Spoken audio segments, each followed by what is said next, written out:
Good afternoon and welcome back to the channel. So in this video, I'm going to be covering AMP token's price, the formula that goes into creating AMP token's price, the liquidity pool, the overall process, pulling tokens from staking, what that process looks like, and how it may or may not affect the price. So that's what I'm going to be going over in this video. I have another video coming out where I evaluate all of the retail companies that AMP is already partnered with, or Flex Network is already partnered with, and then do some projections based on possible retail stores that Flex Network could partner with in the future. And then I'm going to build out a liquidity pool based on the overall revenue that those companies do to try to get a more accurate prediction for AMP's price a year from now, 5 years from now, 10 years from now. So I'm not a financial advisor. This is not financial advice. Do not listen to me.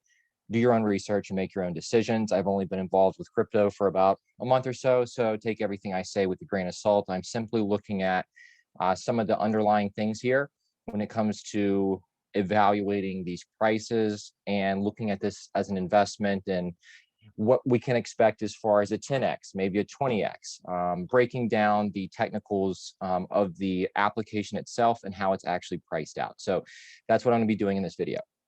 So for starters, and I should have probably started with this, but this is the white paper for AMP token.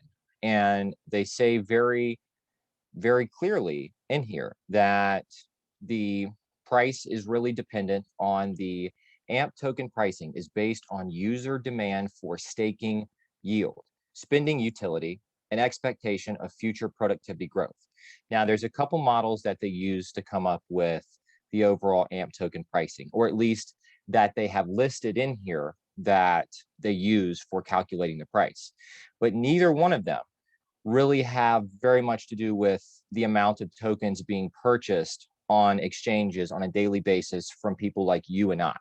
If we're not then taking those AMP tokens and then staking them in Flex Network, then us purchasing the token is not going to have very much of an effect on the overall price of AMP. Contrary to what a lot of normal people think or believe, that's not the way that this is currently set up. There are some huge advantages and benefits to this, but just as long as everybody understands that people can sit there and buy AMP token all day, and the number of AMP tokens in circulation continues to go up. But if that's not leading to any higher demand in Flex Network being used, and if that's not leading to more people staking AMP token, then the price could remain relatively the same, and it could potentially go down if the money or the tokens are pulled out of the staking pool for Flex Network and the spending capacity goes down. So that's not me saying this. This is just their, this is the way that they have everything set up on their white paper as far as their tokenomics and as far as how Flex Network is evaluated. So there are a lot of good things here. I want to mention that. But again, I want to better understand how do they come up with this price? That's what I want to understand. Because, if people aren't sitting here and selling off every time the price fluctuates, then I want to know that. And I want to understand what are other potential possibilities as to why the price is dropping. Right. So this is a brief diagram here. So think of the bottom here as the bottom left-hand corner as just you or I purchasing AMP tokens on Gemini or on Coinbase or on wherever. So we're just sitting there buying AMP tokens. Now, currently, roughly 42 billion AMP tokens out there that you and I and other people own, right? 42 billion out of 100 billion, right? And so the total value of all that, let's just call it 3 billion is the market cap. Now this fluctuates, right? This fluctuates.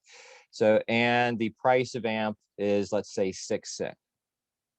Now, out of this 3 billion market cap, right? The total amount of all of the AMP tokens that are owned, right? Out of this 3 billion market cap, however much gets moved into staking is going to really determine the overall price of the coin. So if out of that 3 billion, if 1.8 billion is in staking, then this is really going to determine what you see as far as the price. So they put their funds in staking, AMP token holders, big investors that own AMP, and that feeds over into their liquidity pool. So what is the liquidity pool used for? Very, very, very important. I'm sure this is already common knowledge to a lot of people, but for newer investors, as they come in a week from now, 2 weeks from now, I feel like this information will be valuable. So as we are at the store and we're checking out and we're using a Flexa network, right? This liquidity pool is what makes these transactions so quick and easy, right? Because if you have to sit here and wait for 5 minutes for all the verifications to go through with whatever cryptocurrency you're using, that's not really scalable, and it's not something that the corporations would want to do, because it's just going to lead to a log jam with people checking out, right? But the advantage to AMP token and Flexa network is that they have a giant liquidity pool. Basically, we just call it hovering over this entire process. And when anything goes wrong with one of these transactions, boom, the liquidity pool, it's automatically liquidated and the individual is compensated, or the merchant is compensated, right? And for those cryptocurrencies where it takes a longer amount of time to get through the verification process, the amount is liquidated. And so everything is done immediately, right? So that's what this is used for. It's used to make everything instantaneous, and it's used to make sure that the merchant has some sense of security and insurance on that particular transaction, to make sure that he's going to get paid for whatever item that was purchased, right? As opposed to with credit card transactions where there's a lot of fraud claims and the corporations lose a lot of money during that process, right? All of that's gone with AMP token. So just real quick on that. So that's what this is used for. Now, as more and more companies and more people start to use Flexa network, let's just say that we transition over entirely to cryptocurrency and digital currencies in general. Flexa network is going to be the thing that is powering 100% of the transactions at the companies that use Flexa network, right? So the liquidity pool has to be that much higher to support the additional volume, right? So that's what this is used for. So this determines the value of the token, right? The liquidity pool entirely determines the value of the token. Us buying AMP token does nothing for the price of AMP token, for the most part, in all honesty. If we're not then turning and staking it, or if that does not lead to more people actually using Flexa network in stores, then it's not going to really do anything for the price, right? So that's very important to understand. The value of that token, of what we hold, is solely dependent on this picking up and becoming more widely adopted, and in the stores that Flexa network is in, that everybody is using Flexa network, right? Because if that's the case, it's going to require a much larger liquidity pool, and that's what gives the token value. So just real quick there. So knowing how this whole entire process works, remember, the spending capacity will always be a portion or a fraction of the market cap, right? Because not everybody is going to stake their AMP tokens. Some people are just going to hold and put it in a hardware wallet or whatever they want to do. So this is always going to be a fraction of this. Important to understand that, or it should be, at least. I mean, so the great part about AMP token and Flexa network as well is that the Flexa network goes back and purchases AMP tokens on the open market from the funds that they get from transaction fees, right? And so that they have this process where they, I would say, put those AMP tokens back into the entire network, or back into the stakeholders' overall amounts or overall rewards for staking their tokens. So, but this was what I was talking about the other day.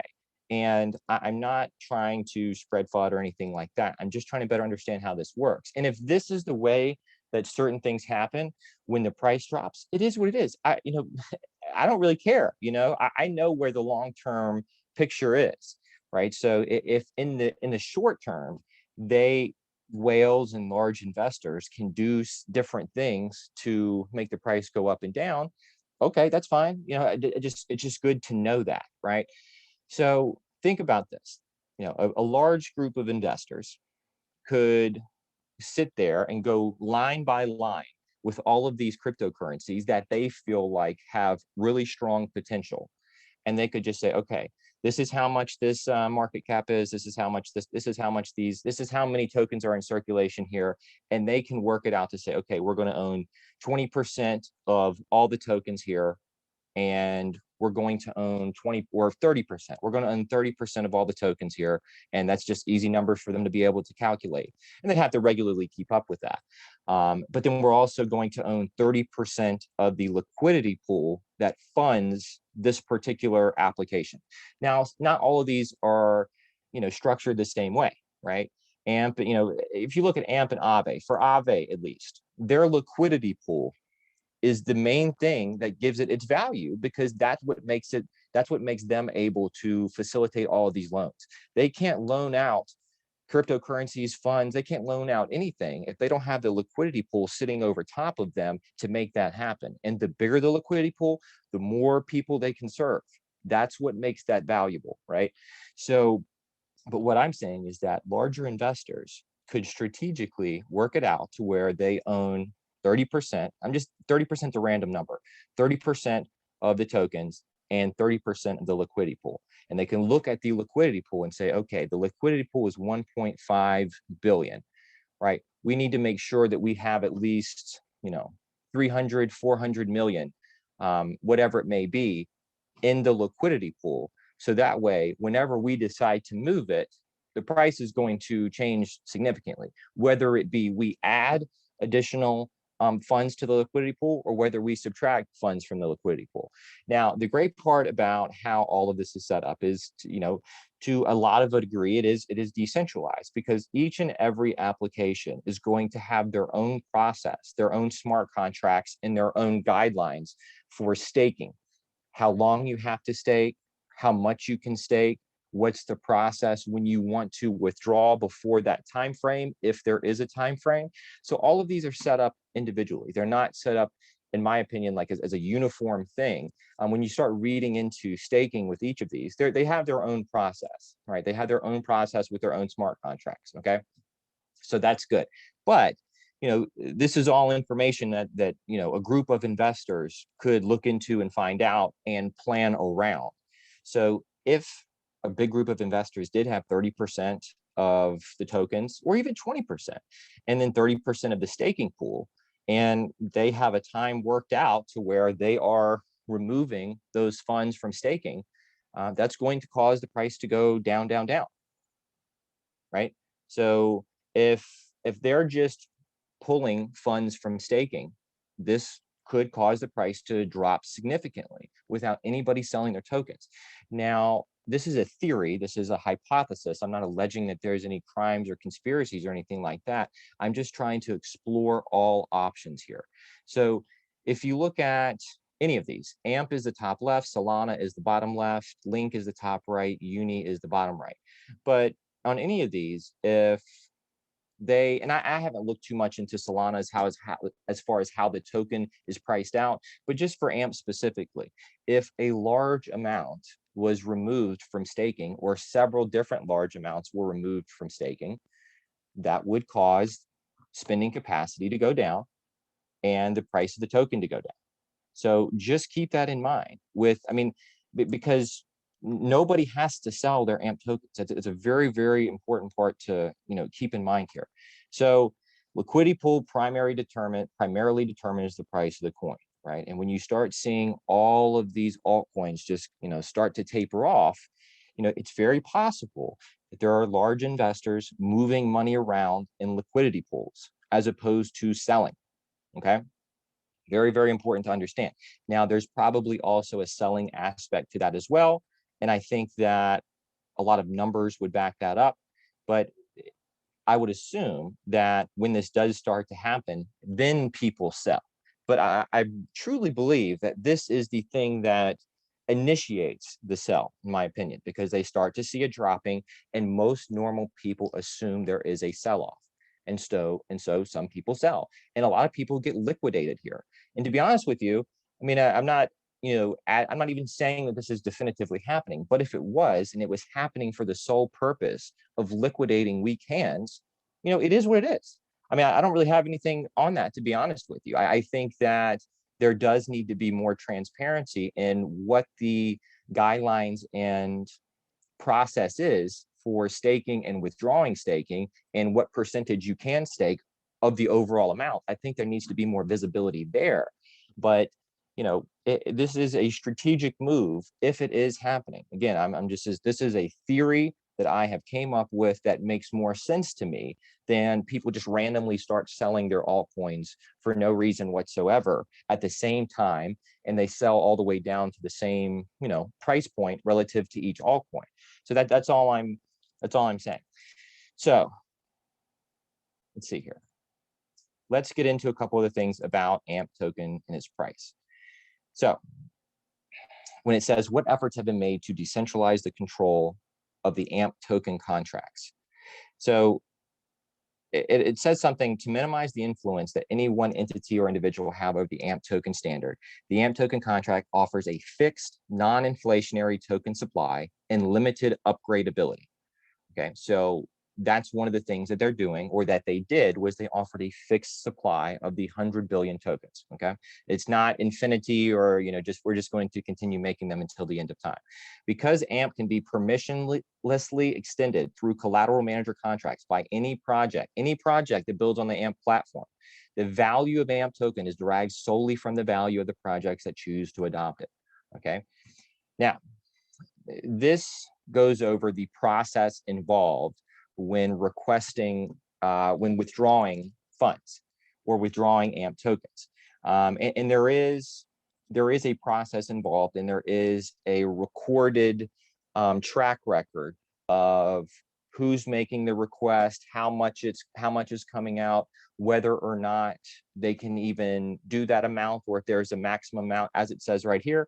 After this process is completed, the requested or maximum amount allowed withdrawal, whichever is less, is authorized on chain and is considered released. But it says state collateral is not automatically authorized for withdrawal and must be requested. So there is a process involved for people removing their AMP tokens from staking, and it is all well recorded. Okay.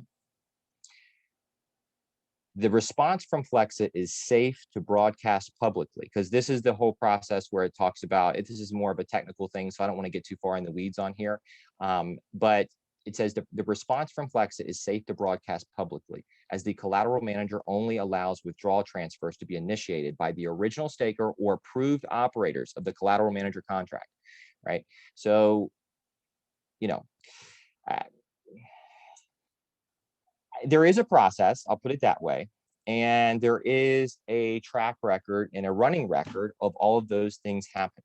However, for AMP token holders, big picture, once this thing takes off and our original investment goes up 10x, 20x, whatever it may be, for the people who are holding AMP long term, better understanding this and having better visibility into this is, I think, going to be important, and not just for AMP, but for other token holders as well that has similar structures to AMP token in regards to how you price out the coin based on what's being staked. So still, again, I absolutely love Flex Network, AMP token. None of this is any type of oh, this is bad or anything like that. This is what it is, right? I'm not going back to the old system.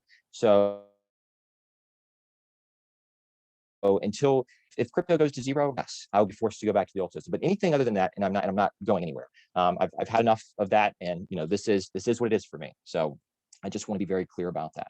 Now, the good thing here is that once this gets more widely adopted, right, and once this is in all the stores that it's going to be, and we're only using cryptocurrency payments within those stores, then the whales or the larger investors will have less of an influence over the liquidity pool than they do right now.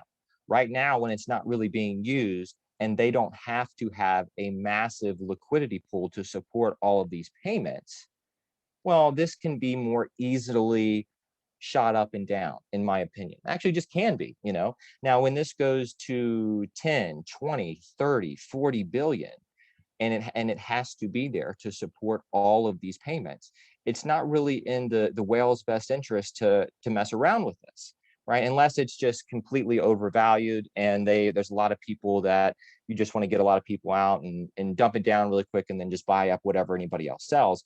But for the most part, once this takes off and once this liquidity pool grows to a massive amount to support all the volume, at that point, they lose a lot of their control over it because so many individuals are on the network, so many people are using the network, and so many people are staking their tokens to give it more, I would say, just to give more control to the smaller token holders who are staking, right? So as time goes on, the amount that this is affected by a bigger investor is going to be minimalized. And it even says that somewhere in here in the white paper. It doesn't say that verbatim, but that's the general message is the price volatility is going to go down once we get to a point to where this is just widely accepted and adopted and everybody's using Flex and Network. Let's see. So that's actually right here. By insulating the network with one collateral type, risk parameters are constrained to provide more efficient network stability. If a negative price shock occurs, more network-specific collateral needs to be staked, increasing the capacity, stabilizing the price movement.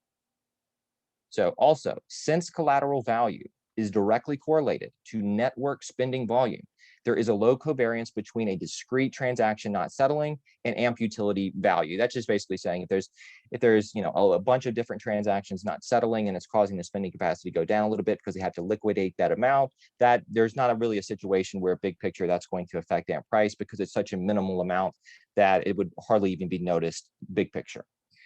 So this gets into going over how to calculate AMP's price. And I thought this was pretty fascinating, but I don't want to get too, and again, I'm not any type of, I was good at math in school, but this is even a little bit over my head, but I can read the description and understand what goes into the price. So it says in these identities, AT is the platform productivity, N is the platform user base, and M is the total fixed supply. That's the very important thing here, is that yes, the number of tokens does go into calculating the price, but only the total amount. So as that number changes from 42 billion to 50 billion to 60 billion, people are going to assume that the price should be going up. But that's not the case. Unless those people who are buying those tokens are staking them, it's not really going to impact the price. And this is not from me. This is their own mathematical equation that they've used to calculate the price. That's in their white paper. And it's based on the fixed supply of tokens. So for example, when M is put in here and it's put in 100 billion. If it was, let's say 1 billion instead, and there weren't as many tokens out there, obviously that would affect the price. But considering it's a fixed amount at 1 billion, that's the amount that goes in there to determine what the overall price is per token, right? So it doesn't matter the fact that how many tokens are in circulation when you're looking at this particular model, right? Unless those things are going over into stake and causing the spending capacity to go up. There's another model that they talked about, and it says, see here. It says further, A can be refined to represent the unconditional payment volume of the Flex network at a time. This yields a derivative model inclusive of dynamic adoption where utility flow is derived by staking AMP as follows. And then it gives the formula. It goes on to say AMP token pricing is based on user demand for staking yield, spending utility, and expectation of future productivity growth. Okay, so see here. And then it even goes down to talk about, the equal to the circulating supply within the fixed maximum. So again, it's talking about the circulating supply, but only in relation to the fixed amount of maximum tokens that can be released. Okay, so to go into this a little bit deeper, back to my original point, this has kind of been about AMP, but it's also probably kind of been about altcoins and how these coins are structured and what could be happening when some of these are dipping off. Now, in my opinion, right, it is entirely possible. And, I'm not saying that, all right, I would never do anything that was outside the lines of of just, I just buy and I hold, and that's my plan, right? I don't, care about, what anybody else does with their portfolio. Please don't ever do anything because I say anything on here. But if I was, or if I was a part of a big firm and we had a bunch of resources and a bunch of funds to invest in, and I was looking to create fear, uncertainty, and doubt in the market, right? What you could do is you could buy in buy 30% of these tokens, 20% of these tokens, and then they put in X amount into their liquidity pool. And in essence, see, the only catch here is that a lot of these have different protocols as far as staking and when you can withdraw and when you can't, or what the withdrawal process looks like. So what they could do is they could basically set their funds or their accounts on just a computer program and say, okay, on this date, we're pulling this amount out of the staking pools for all of our altcoins, right? And since we own 20% or 30% of the staking pools, it's going to impact the price. We're going to take out half of the amount that we have staked, right? Even if it's 10 or 15% of the overall spending capacity, even if it's just 10 or 15% of this, it's still going to cause the price to drop, regardless of what anybody else is doing, well, no, because if there's other people simultaneously moving a bunch of funds into staking, that would counteract it. But the thing is that normal investors like me and you, we don't buy and sell and stake in a coordination with hundreds of other investors that are doing the exact same thing as we're doing, right? Because you're not supposed to do that, right? But these larger investors that own a larger percentage of the pie could easily, in my opinion, set up a regular schedule. They could run a computer program. We know that they have buy and sell algorithms, right? We know that they have buy and sell algorithms to where it goes down to a certain amount they buy, it goes up to a certain amount they sell, right? We already know that's been automated, right? But when I was looking at these, I said, this looks very algorithmic to me, right? The amount because they're all so drastically different. The fact that they would all be following each other or following Bitcoin or whatever it may be, I felt like it was I don't know how true that is, right? Because when you're looking at random numbers, that should be random, but you're seeing patterns and more of an algorithmic flow between all of them, I think that there's a possibility, right? I'm not alleging anything. I'm not trying to, all the things that I'm invested in and Gemini and the sites that I use, I'm big fans of, and I have nothing negative to say about them. Okay. Let's just be clear about that. All I'm saying is that I don't know of anything that could stop these individuals from looking and evaluating each of these altcoins, buying the same percentage of each of them that they feel like is going to succeed and do well, and then contributing the same percentage of the total liquidity pool, and then just having everything set on a schedule as far as when they pull that out of the liquidity pool. That would lead to something that would look a little bit more uniform across all of them, right? Because it's either that or all of these token holders for these different altcoins are selling at the same time and buying at the same time, right? But we've already established that that's not the case, or that could not cause this in the pricing, because the pricing is based on the liquidity pool more so than anything else. It's the main thing that it's based on. The price is derived from the spending capacity on the network, which is derived from people staking. So what I'm saying is that it makes much more sense when we start seeing these prices drop off, right? As far as I understand that there's going to be a selling component to that once the price dips. But also, I think that there's an algorithmic type of a system in place with a lot of these larger investors to where they're cutting X percentage on this date to this time, and then we're going to add at this point in time, because they could pump this at any moment in time, right? They could blow this through the roof finally, just by putting in tons and tons of their funds into staking. Now, the one part about that is that if AMP doesn't have the need for a $10 billion liquidity pool, as the spending capacity goes up, I use liquidity pool and spending capacity, synonymously. So just understand that as the spending capacity goes up, and let's say they don't have the volume to even need that much spending capacity, the rewards that they put out there, and this is for most tokens, it starts to go down a little bit because they don't really have the need, right? If they have a very high need, you could expect a higher APY on your investment. That's the brilliant thing about all these smart contracts, right? If the more that they have a need for that token being staked, the higher their rewards are going to go. And it's all ran on AI, which is fascinating, right? But if they don't have the need for this, maybe their rewards go down, and maybe maybe the overall percentage of return goes down, and that might have something to do with why big investors would pull also. But in my opinion, this seems much more likely. Bigger investors getting in a percentage of the overall amount, and strategically working on times where they pull and where they invest to cause the price to go up and down. So that is my piece on this. I know that was a lot. Let me know what you think in the comment section below. If I got anything wrong, please feel free to correct me. I entirely acknowledge that I do not know, even a fraction of what I need to know. But I am going over with you what I have learned in the last 4 or 5 days, and how I think that this could be happening and causing the wrong perception with retail investors, making retail investors assume that we're all just selling and we have weak hands. Again, I do believe that there is a selling component to it once they start dropping the spending capacities on these different. Now, I'm not talking about AMP specifically. I'm talking about a lot of the ones where their token is dependent on the liquidity pool. Okay. So I think that this is more likely than anything else. I think this is what happens first. And then once the dip starts, then you start seeing the sells come in, because at that point, people have the stop losses. People have a certain, a number where they're going to sell, regardless of what's happening outside of the market.